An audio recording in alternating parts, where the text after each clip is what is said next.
Merci. Romain et Albin, je vous laisse enchaîner. On va un petit peu évoquer tout ce qui est compétition, nouvelle phase.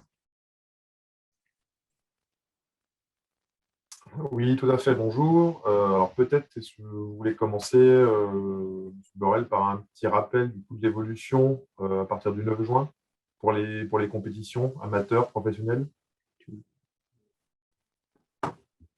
Plutôt Patrice qui va prendre la main. On va laisser, qui a rédigé le protocole des compétitions.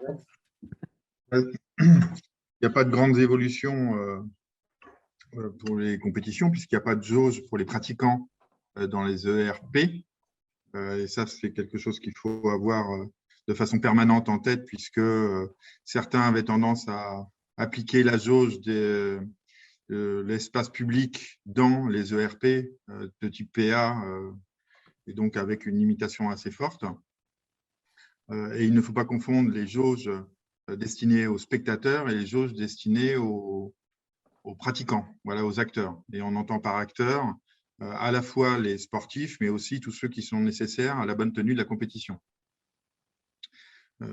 Concernant l'espace public, ben là, on a un basculement puisqu'on passe de la possibilité d'avoir des épreuves qui se déroulent à 50 personnes et maintenant on monte à 500. De la même façon que sur la première phase, on est sur la notion de simultanéité, c'est-à-dire c'est 500 maximum en simultané, mais ça ne veut pas dire qu'il ne peut y avoir que 500 personnes qui participent à la compétition. On peut avoir une épreuve destinée à 500 personnes qui se déroule le matin et 500 personnes l'après-midi, voire même de façon… on peut avoir des logiques, puisque ça va être le cas pour un organisateur qui va organiser en même temps un marathon, un semi-marathon et un 5 km, chacun partant à la même heure, mais d'un point de départ qui est complètement différent. Et l'intérêt, c'est que chaque groupe de 500 ne doit jamais côtoyer l'autre groupe de 500. Voilà, ça c'est la règle. C'est-à-dire du moment où on arrive sur l'espace de compétition jusqu'au moment où on en part, eh ben, il n'y a qu'une bulle de 500 individus qui a pu se côtoyer et en aucun cas, ils ne peuvent côtoyer ou se retrouver à l'arrivée ou au départ ou à la prise de dossard ou de quelconque possibilité d'identification ensemble. C'est pour ça qu'il est absolument nécessaire qu'il n'y ait pas d'inscription sur place de façon à éviter un attroupement et une accumulation d'individus. Pour ce qui est des spectateurs, donc c'est assez simple dans les ERP de type PA ou X, mais la logique dans l'espace public, c'est de créer ce qu'on a appelé des ERP PA éphémères, donc avec une zone bien délimitée et avec la possibilité d'être assis, puisque les spectateurs debout ne sont pas autorisés.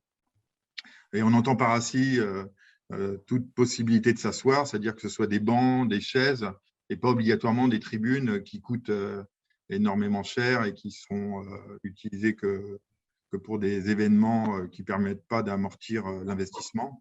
Donc voilà, c'est la logique d'être assis et de ne pas avoir la possibilité de passer d'un individu à l'autre.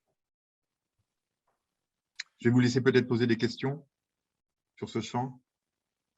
Tout à fait. Merci déjà pour votre intervention. Alors, concernant, on va revenir sur le port du masque. Alors, vous avez expliqué effectivement que les spectateurs doivent rester assis. Concernant le port du masque, alors notamment pour les spectateurs en extérieur, jusqu'ici, tous les spectateurs doivent rester masqués, a priori. Est-ce qu'il y a une évolution possible, notamment si le port du masque n'est plus obligatoire dans certaines régions de France?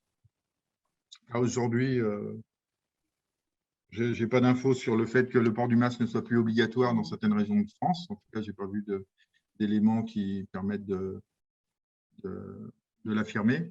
Il y a déjà 3 semaines, j'avais vu des informations de presse qui disaient que c'était plus possible dans certains départements ou certaines régions et ils se sont vite aperçus que ce n'était pas le cas. Et puis, en complément, Patrice rappelait qu'il y a une hiérarchie des normes.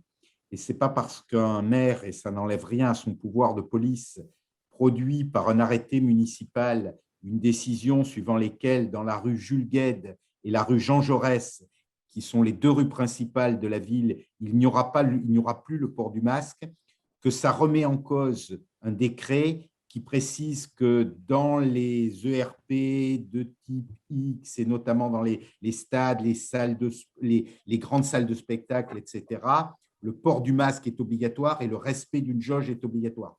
On est sur une hiérarchie des normes qui permet effectivement à un préfet, sur lesquels d'ailleurs, qui permet à un maire de prendre un arrêté municipal sur son territoire, mais cet arrêté municipal n'aura pas une valeur supérieure au décret qui prévoit que pour un certain nombre d'équipements, il y a des obligations il y a des normes de jauge et il y a des obligations de port du masque. Voilà.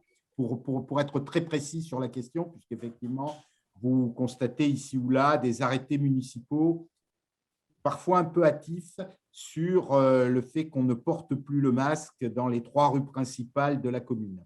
Mais après, chaque maire est libre de prendre sa décision. Justement, monsieur le maire, je me permets de rebondir suite aux jauges, puisqu'on a une question d'un de nos adhérents qui nous demandait concernant le pass sanitaire. Est-ce qu'il s'applique selon différentes jauges par rapport au pass sanitaire? Il y a un de nos adhérents qui voudrait des précisions entre le pass sanitaire et les différentes jauges mises en place. Alors, je vais répondre là-dessus. Le pass sanitaire, il ne s'applique que pour un seul type de public. Pour l'instant, en matière de sport, ce sont les spectateurs. Le pass sanitaire, il s'applique si on doit accueillir plus de 1000 spectateurs, que ce soit en ERP X ou PA. Et lorsqu'il s'applique, c'est-à-dire à partir de 1001 spectateurs, il s'applique dès le premier spectateur. On est d'accord? Voilà. Et donc, pour l'instant, il s'applique pour les spectateurs qui disposent d'une place assise dans l'équipement. Ça n'enlève rien à l'application, d'ailleurs, des autres aspects du protocole spectateur. Donc, voilà, l'idée, elle est là. Le pass sanitaire s'applique en matière de sport pour les spectateurs lorsqu'on doit accueillir plus de 1000 spectateurs et si c'est le cas, dès le premier spectateur. Voilà.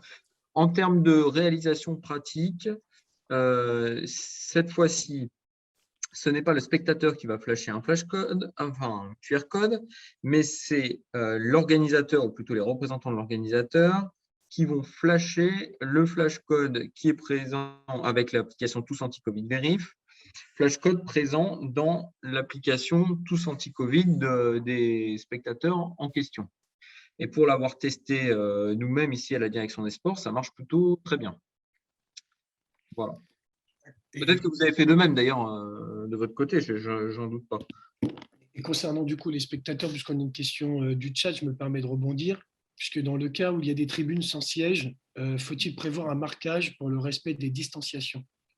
Vu que vous venez d'évoquer les spectateurs, il y a une question du chat qui souhaiterait avoir une précision pour l'organisation.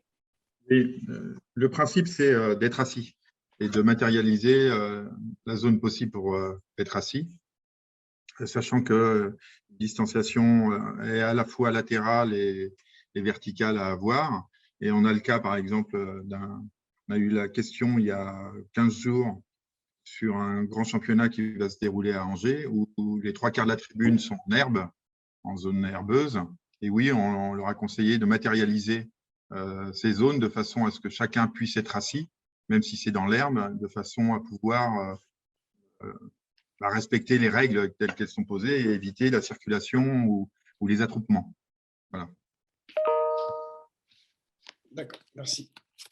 Nous avions une question aussi qui avait été posée par un adhérent quand il s'est inscrit au webinaire. Donc, il y a une jauge de 65% de la capacité d'accueil dans la limite de 5000 spectateurs. Le pass sanitaire permet-il de déplafonner la jauge? Non.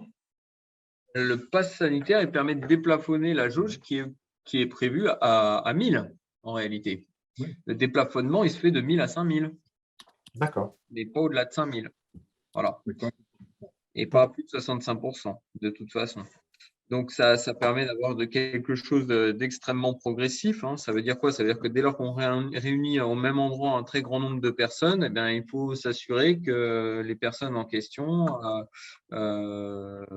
s'assurer au maximum qu'elles ne sont pas porteuses du virus. En réalité, c'est ça. Hein.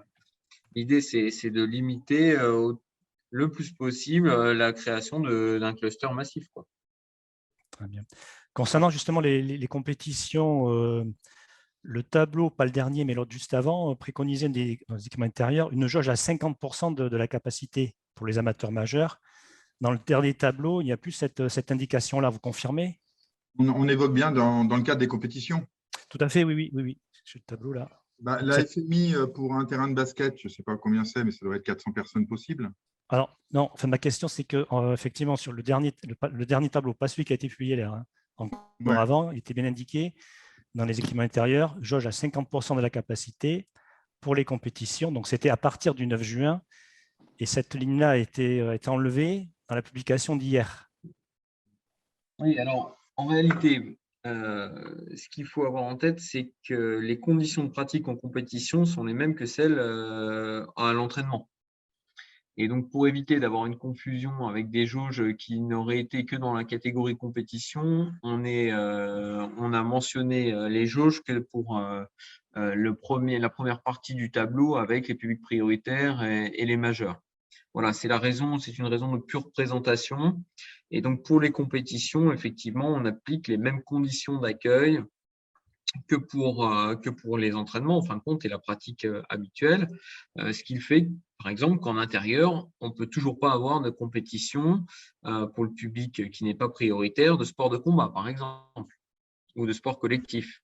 Et de la même façon, on a cette jauge de 50% qui s'applique pour les autres disciplines, mais qui n'est pas en pratique, qui n'est pas bloquante. Hein. Des petites simulations rapides qu'on ait pu faire, ça n'empêche pas de faire un tournoi de badminton dans un gymnase, cette jauge de 50%.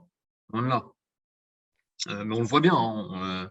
On prend un gymnase classique qui est classé en 3e catégorie, très franchement, même si on applique la jauge de 50% et qu'il n'y a que des majeurs, on peut parfaitement faire un tournoi sans difficulté particulière. Excusez-moi, hein, je retranscris à nouveau. Donc, ça veut dire que cette jauge 50%, elle s'applique ou elle ne s'applique pas pour les compétitions? Elle s'applique pour les mêmes règles qui s'appliquent pour les entraînements et la pratique courante s'appliquent également pour les compétitions. D'accord. Comme cette phrase avait été enlevée de la nouvelle publication, donc ça pouvait porter à confusion. Je comprends que ça puisse porter à confusion, mais de la même façon, on doit pouvoir traiter de tous les aspects, y compris ceux liés aux pratiques sportives autorisées ou interdites, je sais pas moi, à la jauge ou à n'importe quel autre élément. Ça s'applique de la même façon en compétition et à l'entraînement. Alors, il y a une intervention sur le chat qui me fait sourire et qui m'amène à réagir. C'est que qu'on pourrait rencontrer sur les réseaux sociaux, c'est la loi, c'est bien, mais comment voulez-vous qu'on fasse dans la vie? Alors ça nous avait pas échappé, mais la loi, c'est la loi. Voilà. Alors cette subtilité de décalage entre la règle et la vie ne nous avait pas échappé. Je rassure le ou la collègue qui a été amené à écrire ça. On retrouve ça très régulièrement, nous, pour les collègues, pour vous faire sourire. On est interpellés sur les réseaux sociaux par ce type de choses, avec des qualificatifs souvent sympathiques. Les technocrates du ministère qui ne connaissent rien au sport feraient mieux de voir. Donc, nous savons qu'il y a la règle et il y a la vie. Nous le mesurons. Nous mesurons également, et je le disais en préambule aux collègues, les effets détestables que peuvent avoir les images qui ont été diffusées en boucle de spectateurs ne respectant aucune de ces consignes. Le danger, c'est qu'effectivement, Gilles Kénervé l'a précisé dans son introduction, nous sommes dans une phase test et on va voir comment cette très grande libéralisation à compter du 9 juin se traduit au plan sanitaire. Donc, voilà la réalité des choses Et nous allons, pour ce qui nous concerne, rappeler notamment aux fédérations organisatrices que la continuité de cette réglementation, elle dépend aussi de tous, du respect des mesures qui sont édictées, elle dépend de tous, et notamment des fédérations organisatrices des grandes manifestations. Il faudra rappeler dans les stades que les pogos, c'est peut-être pas ce qu'il y a de mieux, par exemple. Même si on mesure la difficulté à le faire respecter, je le précise. J'avais une dernière question concernant les spectateurs dans l'espace public. Juste une petite pardon. précision pour revenir sur les compétitions dans les ERPX. La jauge des 50% ne s'applique que pour les majeurs, pas pour les mineurs. Non, on n'a pas dit, mais…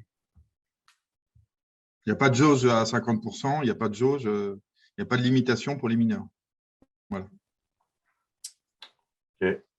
J'avais une dernière question concernant les spectateurs dans l'espace public, alors là qui est encore plus difficile forcément à organiser.